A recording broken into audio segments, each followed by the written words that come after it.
Hello class 8 student. Today we will discuss some topic on resources. Resources.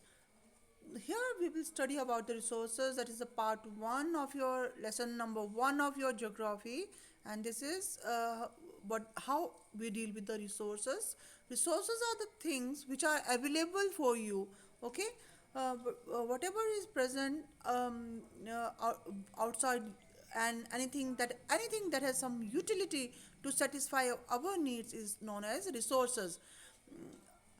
Human beings are important resources because their ideas, knowledge, and skills led to the creation of new resources.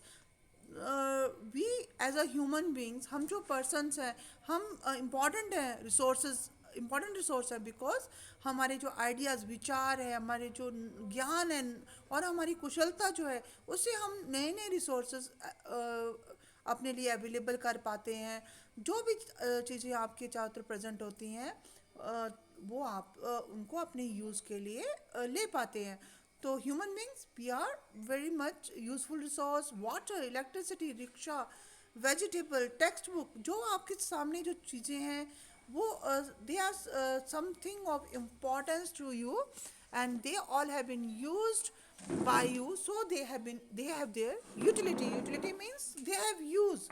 Utility or usability is what makes an object or substance a resource.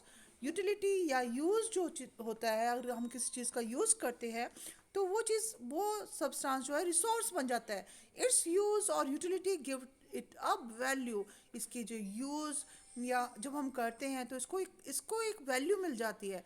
All resources have some value.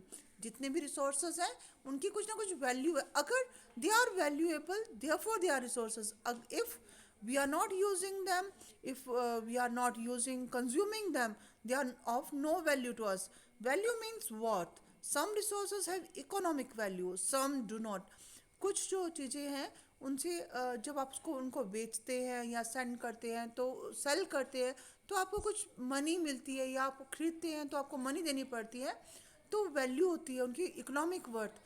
Time and technology are two important factors that can change substances into resource. Both are related to the needs of the people. समय और technology ये बहुत ज़्यादा important factors है जो substances को अपने चीज़ों को रिसोर्सेज में कन्वर्ट करते हैं और ये लोगों की ज़रूरत पर निर्भर करते हैं. People themselves are the most important resources. There are three types of major resources: natural, renewable, and non-renewable. Resources that are drawn from nature and used without much modification are called natural resources. Anything that comes from nature जो प्रकृति से हमें मिलता है वो natural resource कहलाता है. The air we breathe, the water in our rivers and the lakes, the soils, minerals, they all are natural resources. Many of these resources are free gifts of nature and can be used directly. In some cases, tools and technology can be used to make a natural resource in the best possible way. तो these resources they are free gift of nature. Air, water ये हमें nature प्रकृति से एक उपहार की और तौर पे मिले हैं और ये फ्री हैं हमें. बट कई बार हम क्या करते हैं जैसे वाटर को हम इलेक्ट्रिसिटी में कन्वर्ट करते हैं अपने यूज़ के लिए तो वो भी एक रिसोर्स बन जाता है. Natural resources are classified into different groups depending upon their level of development and use. Origin, stock and distribution. On the basis of their development and use, resources can be classified into two groups: actual resources and potential resources. किस तरह से वो developed हुए हैं मतलब और ज़्यादा वो बढ़िया बने हैं उनमें प्रगति हुई है और फिर ये जो रिसोर्सेज है ये हमारे यूज़ के लिए हमने प्रयोग में लाए हैं. तो actual resources are those resources whose quantity is known. Actual resources ऐसे रिसोर्सेज होते हैं जिनकी क्वांटिटी जो संख्या है हमें पता है. These resources are used being used in the present. The rich source of deposit of coal in rural regions of Germany.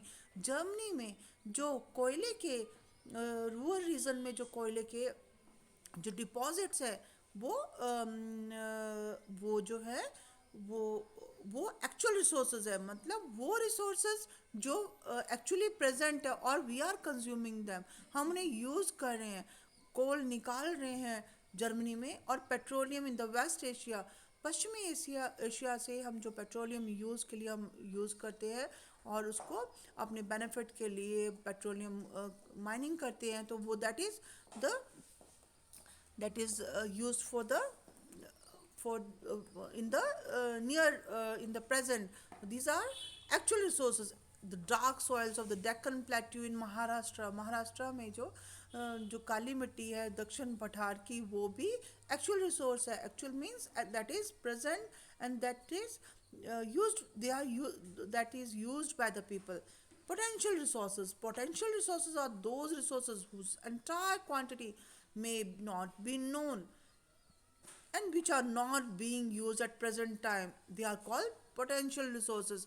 ऐसे resources, इनको संभावित resources भी कहते हैं. संभावित मीन्स संभावना है उनकी यूज़ करने की, उनको हम नियर फ्यूचर में हम यूज़ कर सकते हैं अपने प्रयोग के लिए. The level of technology we have at present may not be advanced enough to easily utilize these resources. आज जो हमारे पास टेक्नोलॉजी है, तकनीक है, वो अभी इस लेवल की नहीं है कि हम इन रिसोर्सेज को यूज़ कर सकें फॉर द ह्यूमंस नीड. और लेटर ऑन जब कभी जब तकनीक का ज़्यादा विकास हो जाएगा तो हम इनको यूज़ कर पाएंगे अपने लिए. यूरेनियम फाउंड इन लद्दाख में be use as a potential resource. Uranium जो कि लद्दाख में जो यूरेनियम है, that is very much potential resource. Potential मतलब नियर बाय फ्यूचर में कुछ सालों बाद हम इनको अपने लिए यूज़ कर सकते हैं. High speed winds are a potential resource. 200 years ago, 200 साल पहले जो हाई स्पीड विंडो थी, हाई स्पीड विंड मतलब तेज चलने वाली हवाएं जो थी, उनको एक पोटेंशियल रिसोर्स माना जाता था 200 साल पहले. बट आज ये एक्चुअल रिसोर्स बन गया. एक्चुअल रिसोर्स मीन्स कि अभी यूज़ कर रहे हैं हम इनको. And wind farms they generate energy using windmills like in Netherland में क्या इन विंड मिल्स को यूज़ कर रहे हैं. इन विंड मिल्स को यूज़ करें, पवन चक्कियाँ भी बोलते हैं इनको. नीदरलैंड में है विंड मिल्स, और इन विंड मिल्स में क्या होता है कि तेज चलने वाली हवाएं रोटेट करती हैं टरबाइन को, और फिर electricity is generated and thereby electricity is generated from that. Even in Rajasthan and Gujarat also, this is Tamil Nadu and Gujarat also, this is we people are using these resources. And Gujarat coast और तमिलनाडु जो coast है, coastal area है, जो तटीय किनारा है, वहाँ पर भी हाई स्पीड विंड्स को यूज़ किया जाता है for the generation of electricity. Thereby we can say that the potential resources, we can use potential resources for the based on their origin. Based on second type of resources are based on the type of on the origin. Resources can be classified into two groups: abiotic and biotic. Abiotic resources are non-living. Soils, rocks, minerals, they are all abiotic. Bio means living, or abiotic means non-living, the things which are not living. Soils, rocks, minerals, they are abiotic. And biotic resources are living. जो biotic resources है वो living होते हैं. Bio means living. Plants, animals, they are biotic resources. तो thus we can say on the basis of origin, they also can be classified into two groups: abiotic and biotic. And on the basis of development, we can say that these can be classified into, or on the basis of actual and potential resources.